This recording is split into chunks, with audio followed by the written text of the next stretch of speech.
When the nation's founders drafted the Constitution in 1787, they made no mention of women. At the time, women were excluded from political and, in many ways, public life.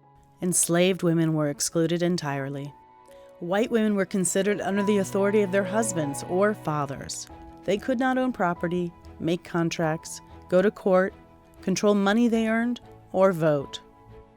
In 1868, a proposal for a constitutional amendment extending the right to vote, regardless of race, color, or sex, was introduced in the House. Congress never voted on it.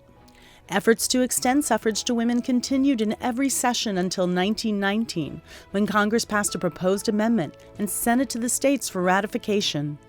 The 19th Amendment was not easily won. Women suffragists encountered resistance from both women and men. For more than 70 years, a large and diverse group of suffragists used a wide variety of strategies to win voting rights for women. Some focused on amending the U.S. Constitution, while others worked to change state election laws.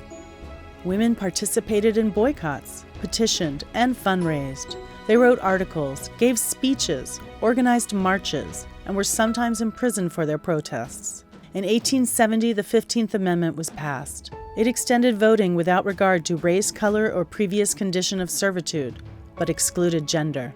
Women flooded Congress with petitions for, and in some cases against, women's suffrage. Women's suffragists came from a broad spectrum of race, ethnicity, and class. Working-class women used their experience as labor organizers to effectively agitate for the vote. Women of color, especially Black women, played an essential role in lobbying for the vote at the national, state, and local levels. Fighting against racism both outside and within the suffrage movement, women of color persisted in their quest for enfranchisement. After decades of struggle, women won the political support necessary for ratification of the 19th Amendment.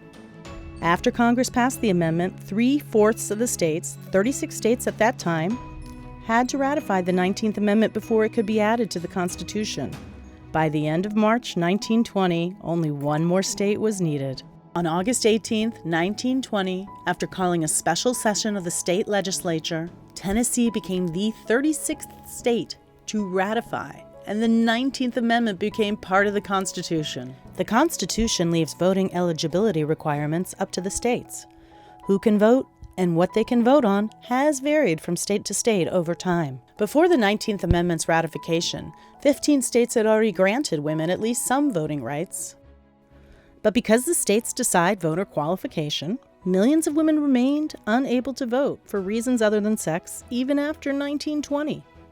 Puerto Rican women were excluded from the 19th Amendment, and in 1935, all adult women finally gained the vote. Puerto Ricans today still lack equal voting rights with most other U.S. citizens. You cannot vote if you are not a citizen, and this limited voting rights for many Native Americans and Asian immigrant women. All Native Americans were granted U.S. citizenship in 1924. Asian immigrants couldn't become citizens until 1952. African American voters, especially in the South, faced discriminatory measures meant to keep them from the polls until most of those practices were outlawed by the Voting Rights Act of 1965. Many Latin American and other immigrant or indigenous citizens faced language barriers to voting that would not be addressed until the Voting Rights Act of 1975. In the 100 years since the ratification of the 19th Amendment, voting rights have been expanded to millions more women.